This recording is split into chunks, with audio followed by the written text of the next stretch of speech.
Hi guys, I'm Woodcraft Hamster and I thought I'd do another really quick carving tips video for you today. And this is more of a theory video, and what I wanted to talk about is that when removing material when carving, less is generally considered better than more. And what I mean by that is that when you're removing the material from a piece of work, it's actually better to take smaller cuts and smaller pieces of material away than trying to take great big sweeping cuts. It's something I've personally found with new wood carvers. There is a tendency to try and take off great big chunks and really sort of quickly work your way down to your template or your marked out lines, wherever it is you're doing it. Now the problem with that, and it can work, don't get me wrong, I've done it in the past, I tend not to nowadays, but basically, because wood is quite a fickle material, even if you can see some lovely straight grain on the top, it doesn't mean the grain underneath is going the same way.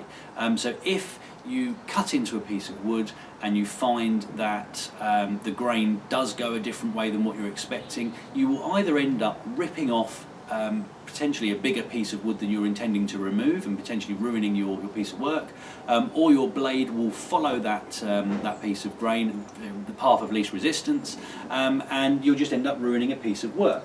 Now I've just got a little offcut here, and just to give you a demonstration of what I mean and what I tend to find newer wood carvers do, they will take their knife and they will do this. They will just try and take off great big chunks of material, and there's a couple of problems with that. So the first one is, as you can see, you've got big lumps of wood coming off and you may end up splitting off more than you intend to, or certainly cutting off more than you intend to. But the second thing is just general safety. So if by taking off big large chunks of material, you're having to put a lot of pressure. So I do this.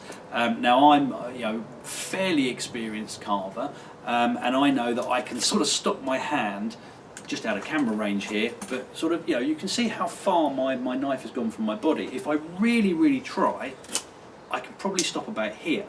But especially if you're not used to it, you're throwing your knife literally to arm's length to your side. Now if you're carving by yourself, it's not so much of a problem, but certainly if you're around other people, that can be quite dangerous.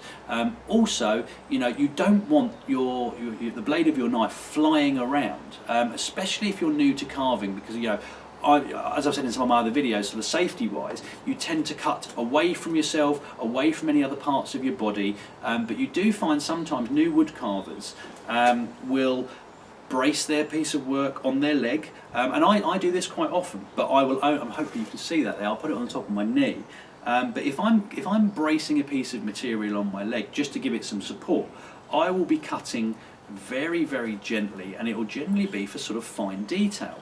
Whereas what you don't want to do, and I'm just moving my legs apart to prove this point, is if you are cutting downwards, which you generally shouldn't do, with a lot of force.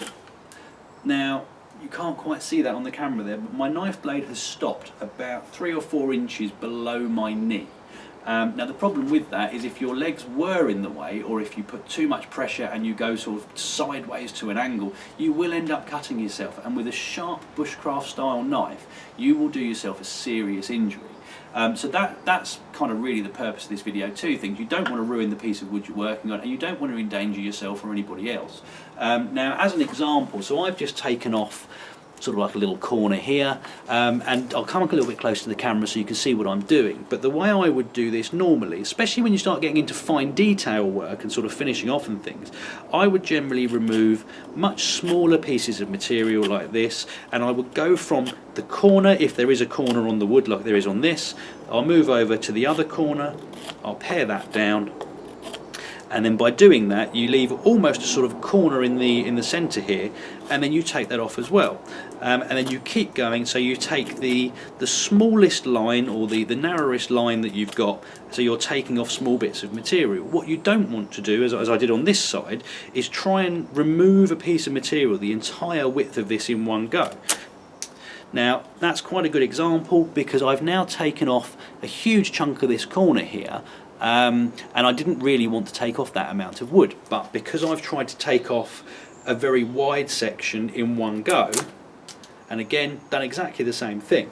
So what I would much rather do is come off down this corner here, down this corner here, this corner, and so on.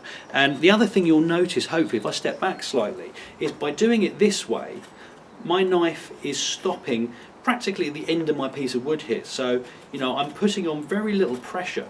So basically, I'm in full control of this knife at all times. You know, and as I said before, I can sit down. Hopefully you can just about see my knee there. So I can put this piece of wood right on the end of my knee. And I certainly don't recommend doing this. This is more just to prove a point.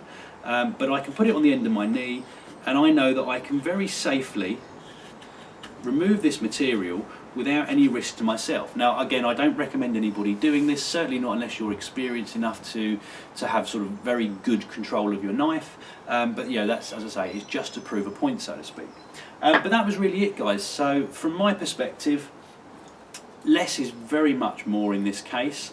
You're not going to ruin a piece of material by taking lots of smaller pieces of material off. It will take you longer, but for me, part of the joy of carving is that I'm in no rush to finish it. You know, I don't do this as a profession. I'm not having to knock out 30, 40, 50 spoons in a day to try and sell them or anything like that.